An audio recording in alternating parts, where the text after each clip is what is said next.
watching Canadian Muslim news on Muslim Network TV. From Toronto, Ontario, I'm Catherine Bullock. Assalamu alaikum and greetings of peace. Today, a conversation with Fatima Abdulla, who is the Communications Coordinator at the National Council of Canadian Muslims, about their recent hackathon against Islamophobia and hate. But first, some news headlines. Hijabi basketball pioneer denied Canadian residency permit. 18 Canadian artists showcased in Virani's Ottawa Inshallah Anthology. News commentator who accused Muslim Canadian lawyer of terrorism found guilty. Mattel to release American Girl doll Eid outfit. And more than half of the Afghan population to face food insecurity. Now the details. Abdulkada has been denied a Canadian residency permit. According to the CBC, Abdulkada's letter from the Office of Immigration, Refugees and Citizenship Canada stated that Abdulkada has not had a sufficient role in her work environment. Specifically, they wrote that they are not satisfied that she performed a substantial number of the main duties. Abdulkada is a Muslim basketball player who challenged the International Basketball Federation in court. The federation had previously banned any religious head coverings while playing on the court. Abdulkada, a Hijabi, fought the court in a 4-year suit that cost her her career. Since she moved to Canada 2 years ago, she worked at London Islamic School and has opened a basketball coaching school. Last week, Virani launched his edited book entitled Ottawa Inshallah. Ottawa Inshallah is a bilingual anthology.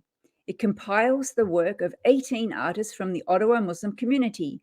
Art pieces range from paintings to poetry, with the artists themselves ranging of all ages and backgrounds. The book was compiled by putting out a call for local artists to submit a piece for evaluation. It received funding from the City of Ottawa's Diversity in the Arts program. The submissions were judged by Muslim Link Editor-in-Chief Shelby Daigle, musician Jamal Rogers, and the former Assistant Curator at the National Gallery of Canada, Nicole Burich. Waleed Soleiman has won his $500,000 defamation lawsuit against a news commentator. Soleiman is a Muslim lawyer who sat on Erin O'Toole's leadership campaign team. Soleiman filed the lawsuit against Daniel Boardman, a former comedian and producer, in February 2020. Boardman, a self-proclaimed journalist on YouTube, called Soleiman a terrorist and accused him of having ties to the Muslim Brotherhood. Other than financial compensation, Boardman is barred from having any further contact with Soleiman. Soleiman welcomed the ruling, stating that it was a good day for Muslim Canadians who have been defamed or victims of online hate. Mattel will be releasing a limited edition Eid outfit for American Girl dolls. The ensemble will feature a pink headscarf and a long blue abaya. The decision to release this outfit comes after Mattel received a letter in 2020 from Yasmina Blackburn, a member of the Council on American Islamic Relations in Chicago. This was Yasmina's second letter to Mattel. She had tried unsuccessfully to persuade Mattel in 2009. Mattel already had released outfits for Christmas and Hanukkah. Blackburn called for Eid to be recognized as a holiday as well. In her 2020 letter, Blackburn stressed the importance of representation for young Muslim girls while growing up. 11 years later, Mattel has accepted her suggestion. UN-affiliated groups have warned that more than half of the Afghan population, a record 22.8 million people, will face acute food insecurity from November. In addition, the UN claims that unrest in Afghanistan has displaced nearly 700,000 people in the first 9 months of this year. The combined impacts of drought, conflict, COVID-19, and the economic crisis have severely affected people's lives, livelihoods, and access to food. During his latest visit to Afghanistan, the UN High Commissioner for Refugees, Filippo Grandi, stated that Afghan refugees continue to make up one of the largest and most protracted displacement situations. And that's it for the news. Now we talk to Fatima Abdulla, the Communications Coordinator at the National Council of Canadian Muslims, about their recent hackathon against Islamophobia and hate.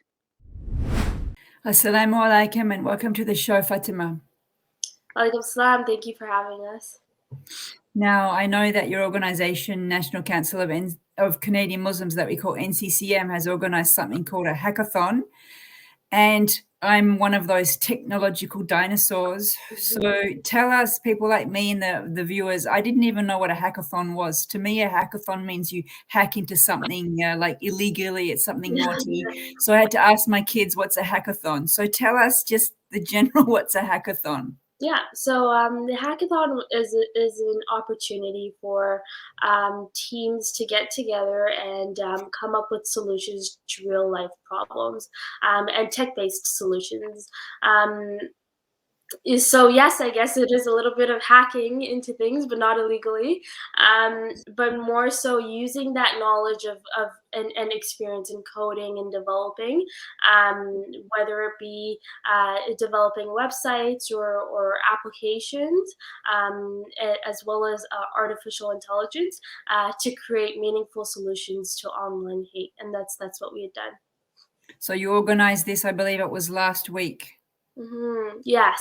So our hackathon had happened last weekend, starting from Friday, October the I can't remember, but it was from Friday to Sunday, and we culminated our hackathon with a grand finale that took place on Sunday evening at 5 p.m.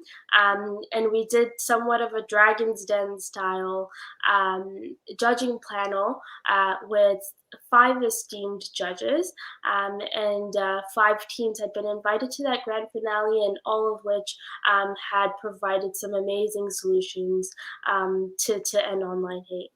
So I'll ask you about the winners in a bit, but just give us a sense more. So people, was it all online? It was in a location. They arrived on Friday. Like, walk us through. We were one of the teams. How did that happen? Yeah, so because of the whole COVID restrictions that were in place, we had to make sure that everything was online.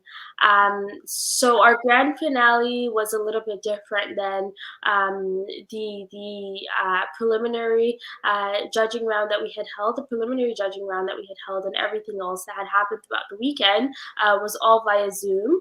However, the grand finale, we had 5 judges in a room, which took place in Massey College at the University of Toronto.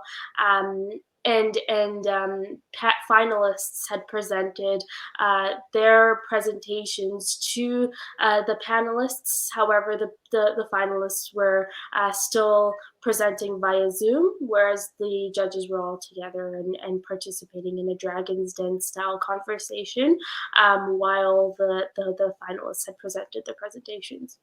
So you had finalists, and then that implies that you had people who weren't finalists. So how many people were involved in the beginning?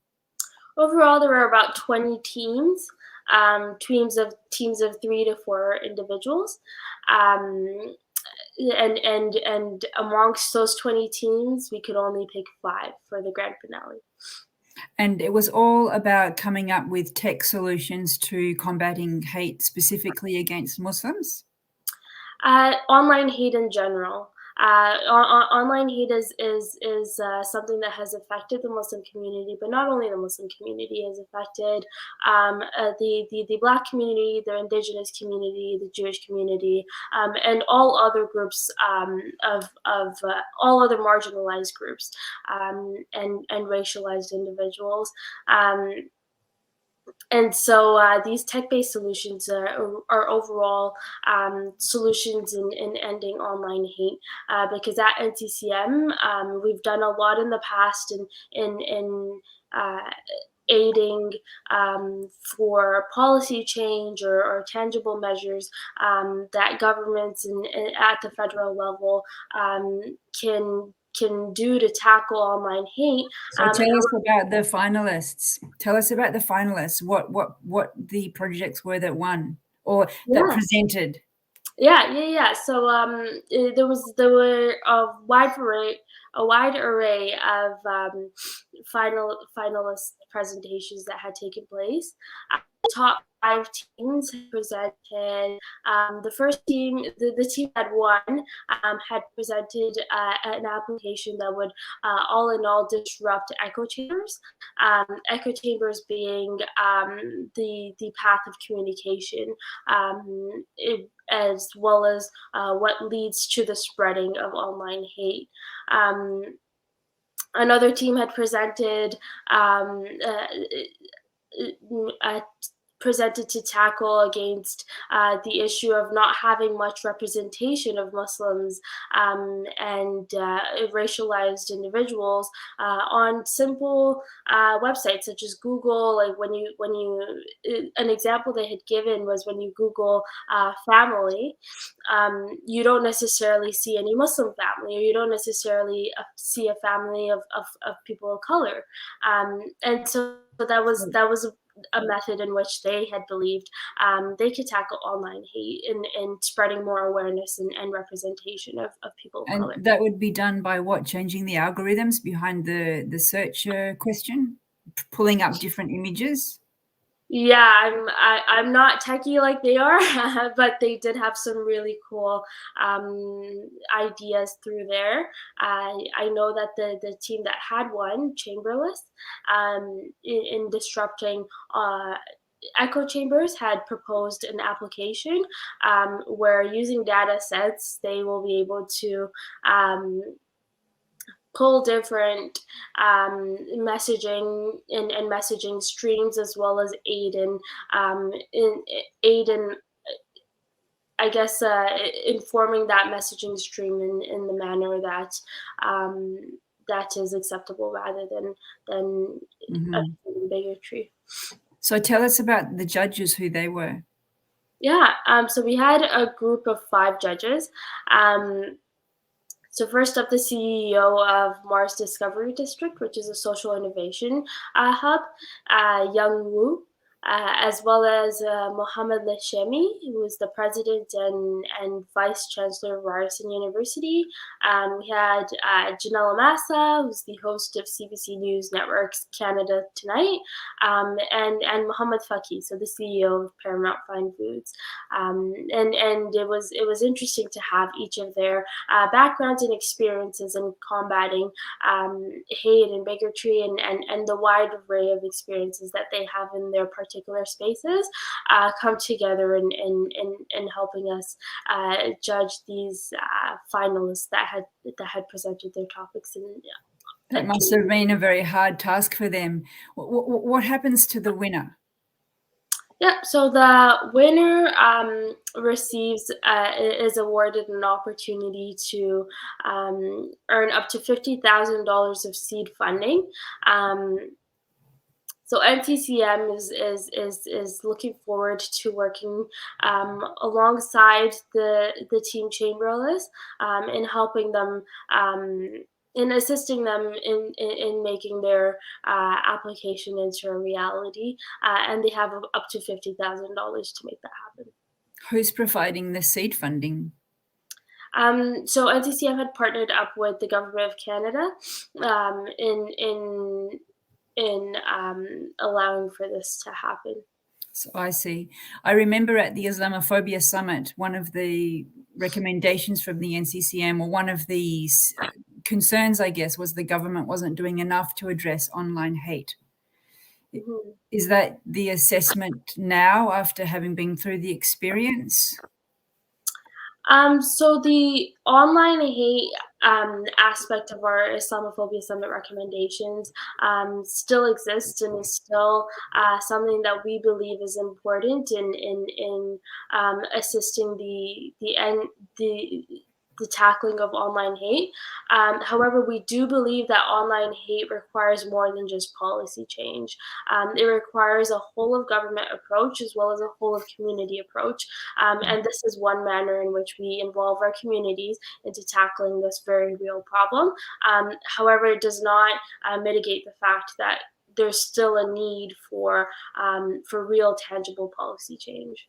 So that was sort of going to be my next question about impact. We have a winner, congratulations to them, and they're going to develop an app. you had initially, you said something like 20 teams. So what's your assessment of how organizing the hackathon, how do you think it contributes, or what kind of impact beyond that weekend do you hope to come out of it? Yeah, well, the impact beyond is, as I mentioned, it's somewhat of a community effort, and an effort into tackling online hate in a different realm, because online hate is a real problem, and it's a larger issue than just policy change, and requires more than just that. Although it is a factor that is very important. The overall standards against online hate and Islamophobia, we believe, will only be targeted if worked alongside other aspects. Right. Well, we hope that this works. We hope that you're right, that this one day we don't have to have a conversation about this topic. So we commend you on the innovation that you showed at your NCCM on organizing this, and good luck to the winners. And thank you very much for coming on our show. Thank you for having us. That's it from us. You've been watching Canadian Muslim News on Muslim Network TV. Stay safe. Stay tuned for the next episode. God bless.